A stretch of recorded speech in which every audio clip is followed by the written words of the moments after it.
Today is a rather special day for me. I've heard a lot about these particular boats, but I've never had a chance to actually drive one. And that's about to change. The boat in question is a Hinckley, very well-known American brand. Originally started building classic sailing yachts, and then they came up with this idea for a motorboat, which transformed into the hugely successful Hinckley picnic boat. This is based on that same picnic boat hull, but is the R34 standing for runabout, and rather than a hard top, it has a beautiful open design which really shows off the beautiful teak work in the cockpit. So the idea is we're going to take it out, use it exactly as an owner would. It's not a cheap boat. This particular example is £750,000, including VAT, but I think when we get on board and start to use it, you'll see exactly where that money has gone.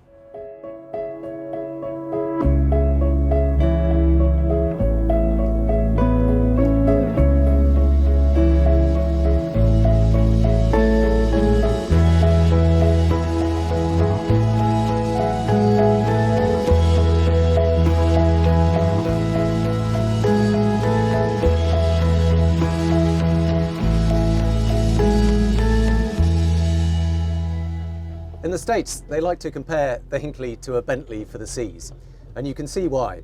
Partly it's the style, the beautiful shape of the transom, the lovely woodwork, but it's also the way it drives. And unusually, rather than using shafts or a stern drive, Hinckley's all have a waterjet drive. So we've got a pair of Yanmar V8 320 horsepower diesels linked up to twin waterjets. And not only does that give you the very low draft, it also gives you a very unique driving experience. So the disadvantage is that you don't have a rudder or shaft in the water, so you don't have quite the grip on the water when you're moving around at slower speeds or there's a strong crosswind. But the advantage is you've got a lot less drag. And it also gives you very nice pointy handling. So if we engage the drives, first of all, it's very, very civilized. So there's none of that sort of clunk and jerking around you get when you go in and out of gear. You've just got this very smooth take-up. And also the engines themselves are extremely quiet. So it's a nice, lovely V8 thrum, nice and civilized. And then even when you put the power on, the hull just gradually climbs up onto the plane. There's very little lag, very little hump. It just smoothly picks itself up. We're now doing 2,700 RPM. I'm still talking perfectly normally. It's not noisy at all. We're doing 12 knots. We're just coming onto the plane. Keep putting on a bit more power. And because you've got so little drag in the water, it just gets up and goes. And the engines stay so smooth and so refined that you don't really notice. You suddenly look down, you're doing 26, 27 knots, 3,500 RPM, and you can cruise very comfortably at this speed. It doesn't feel at all strained. So for just making good ground, we've got quite a big Solent sea out here. We're going with the wind, but the hull just feels so strong. It's a carbon fiber hull, foam sandwich construction, makes it very solid, very rigid, and very quiet. But now we need to go and test what it's actually like out in some bigger seas. So we're heading out to the Needles and going to have a bit of play in some rough water.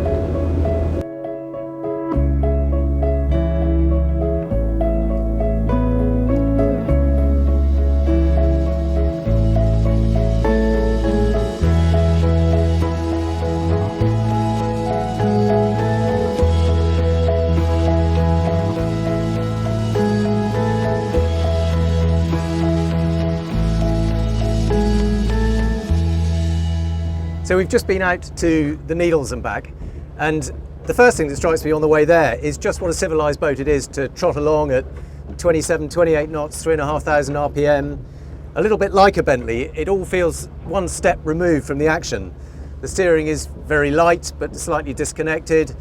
The boat responds very quickly because of the jets, but it also does it in somehow a very civilized manner. It is a little bit like riding in a big fat Bentley, and you kind of need to drive it like that rather than like a sports car. But having said that, we took it out round the Needles and it was a whole lot rougher than we were expecting.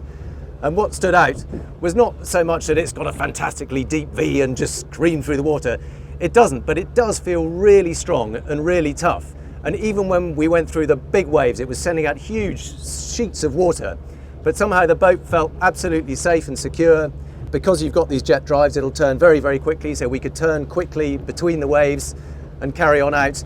And yes, we got a bit wet. We're going to in an open boat in a big sea like that. But it never felt remotely unsafe or unstable. It just felt strong, solid, and in control.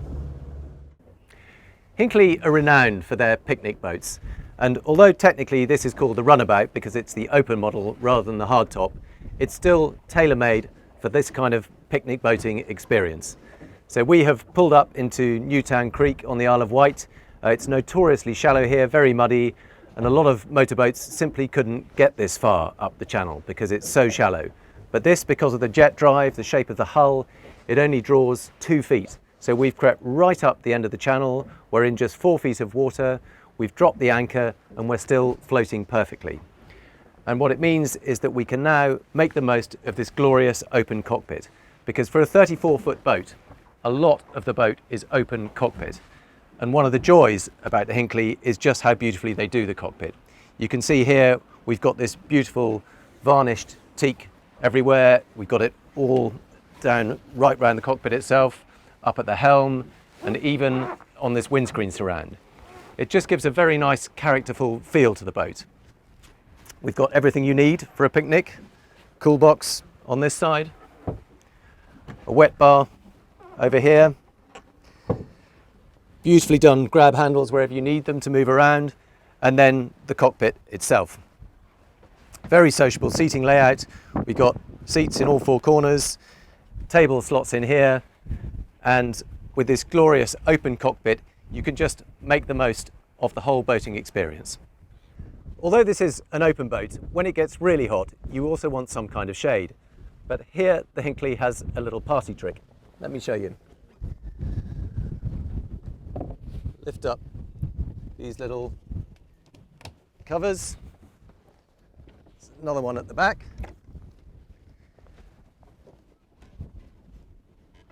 And the last one. And then with a simple switch at the helm, up comes this canopy, all electrically done. As easy as you like, then you just tension it at the front, fold all these away, and there you've got a beautifully shady cockpit.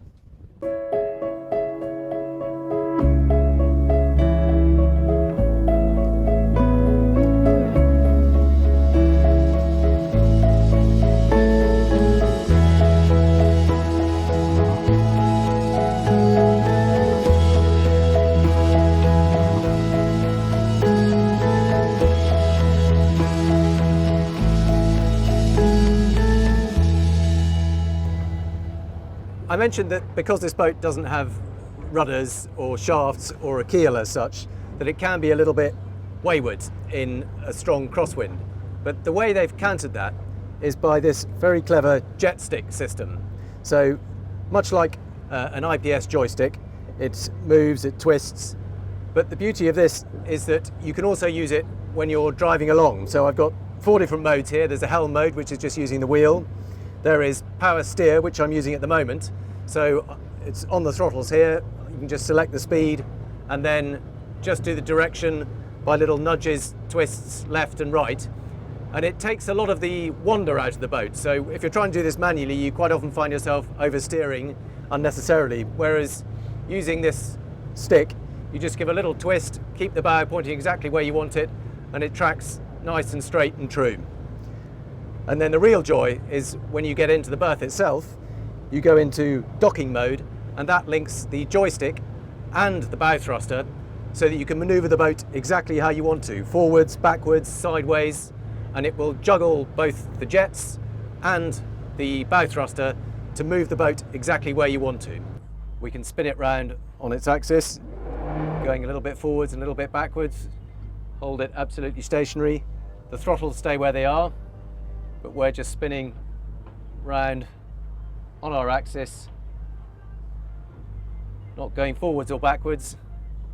And then if we want to go sideways into the berth, we can bring in the bow thruster too. Just stop it spinning. and then push it sideways, and the whole boat will move sideways. So it makes the whole docking process so much easier. So even though you've got jets, which can be a bit tricky, this simplifies it all and makes it absolutely easy, even for an inexperienced helmsman, to put the boat exactly where they want it. Hinckley make no bones about this being a day boat.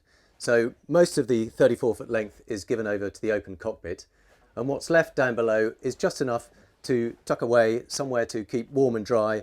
And this does actually turn into a double berth. So there's an infill here, the backrests come out and they lay across, so you've got a double berth here, and then the seats outside can actually be made up into an extra berth if you're somewhere suitably warm. So you can sleep 2 people on board, there's just about enough space, but what there is beautifully fitted out. We've got the high gloss teak up in the cockpit, and here we've got classic American cherry.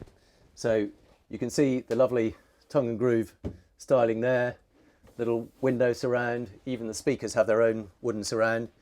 And then forward there is a small heads compartment in the traditional location. And even here, rather than just leaving a toilet on show, they tuck it behind this very nice piece of woodwork, lifts up and out the way, little latch, and there it is, and a conveniently positioned hatch, so there's just enough room to stand up in here. And even in here, where you think, well, it's only a heads compartment, they're not really going to bother too much with some of the detailing, even the places you can't see. Look at this little drawer either side, and you can probably see the beautiful dovetail joints. It's all part and parcel of what makes a Hinckley a Hinckley. This is still built in the US, unlike a lot of US brands that now build them in Asia.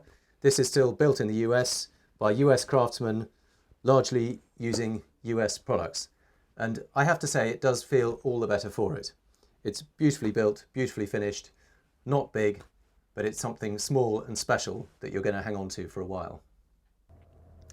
We've just come back from a really enjoyable day out on the water, trying to use this boat as an owner would. And I have to say, it does live up to that expectation of being a Bentley for the water. It's got the style, the beautiful finish, the lovely woodwork. It's got the quality in terms of both the finishing and the detailing, as well as the actual strength and rigidity. That carbon fibre hull feels really tough. It's got the performance. Those 2 big V8 engines gave us a top speed of about 33 knots on a nice flat part of water. And it has got the seakeeping. Granted, it's not the kind of boat you really want to go out and throw around. It's a bit too open and too exposed, and we did catch a bit of water, but it's very, very capable of it. Feels a bit like trying to throw a Bentley around a racetrack, to be honest. It's not the kind of thing you really want to be doing. It doesn't feel natural for it, but it copes extremely well with it. But above all, it's got refinement and character. So we could cover big distance at 28 knots with the engines purring away very quietly. We could have a conversation on board. People could enjoy a drink. It just feels extremely civilized. And above all, it has character. So yes, it's £750,000. It's not a huge boat for that amount of money, but it feels really special, something that you can imagine buying and hanging on to, like a beautiful Swiss watch maybe, or a classic car. It's the kind of thing you're going to buy, keep, cherish, and who knows, maybe even pass on to your children.